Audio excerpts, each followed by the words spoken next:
nous autres, effectivement, il y a eu du temps qui s'est passé pour réfléchir sur un plan stratégique. D'autant que pour nous autres, les recommandations issues de ces concertations constituaient donc une feuille de route. Mais qu'à cela ne tienne, peut-être qu'il n'est jamais trop tard pour bien faire.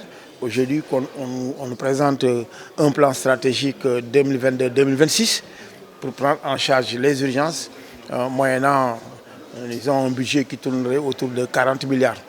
Bon, ce qui est important pour nous, c'est qu'aujourd'hui, quand on fait l'état des lieux, quand on nous dit que sur 120 et quelques centres de santé, 39 ont une unité d'urgence.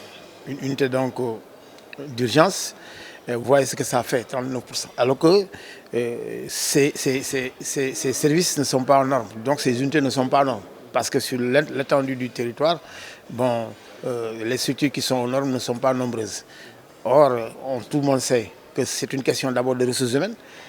L'urgence, les urgentistes, c'est une nouvelle discipline, il n'y en a pas beaucoup. Ça, c'est un. À forte raison, donc, les infirmiers urgentistes, il n'y en a pratiquement pas. C'est la question aussi non seulement des ressources humaines, mais aussi du comportement de ces ressources humaines, mais aussi la question de la logistique, parce qu'il faut des ambulances pour réaliser ces opérations-là, mais il faut aussi une régulation, parce que quand un malade quitte un point A pour donc, aller à un point B, parce que c'est là-bas où le plateau pourrait prendre en charge, donc il nous faut effectivement une régulation pour qu'il n'y ait pas de perte de temps. Donc toutes ces questions ont été cernées. Bon, nous pensons que si on déroule cette feuille de route, donc on pourra arriver à bout de cela, mais c'est une chose extrêmement compliquée, parce que 80% des urgences se passent au niveau du poste de santé, au niveau des centres de santé, avant d'en arriver à l'hôpital. Donc nous pensons qu'il y a tout un ensemble d'activités à mettre en branle pour qu'on puisse en arriver à régler cette question d'urgence. C'est d'abord les ressources humaines, parce que quand on parle de plateau technique, on parle effectivement des ressources humaines, mais aussi des ressources humaines de qualité, parce qu'il n'est pas urgentiste qui veut.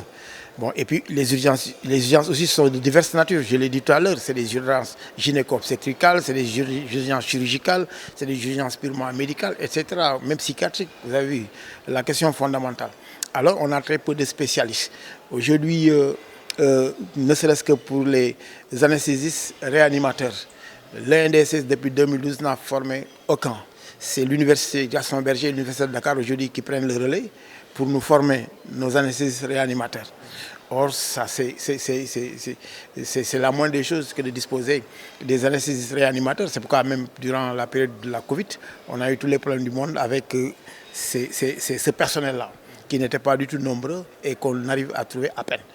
Aujourd'hui que le ministère s'est engagé dans cette voie-là, nous pensons qu'avec l'université et peut-être prochainement l'ouverture de ces filières au niveau de l'INDSS qui est maintenant au niveau de l'enseignement supérieur, on pourra combler le gap. Mais d'ici qu'on comble le gap, donc il y aura tout le temps ces problèmes. Ces ambulances qui vont se déplacer, donc médicalisées, donc sans un personnel donc, qui pourrait faire la chose, et arriver aussi au niveau des principales, comme on l'a dit. Parce que si en amont, ces questions ne sont pas réglées en amont, il y aura tout un engorgement à l'hôpital principal ou dans certaines structures privées qui sont aux normes.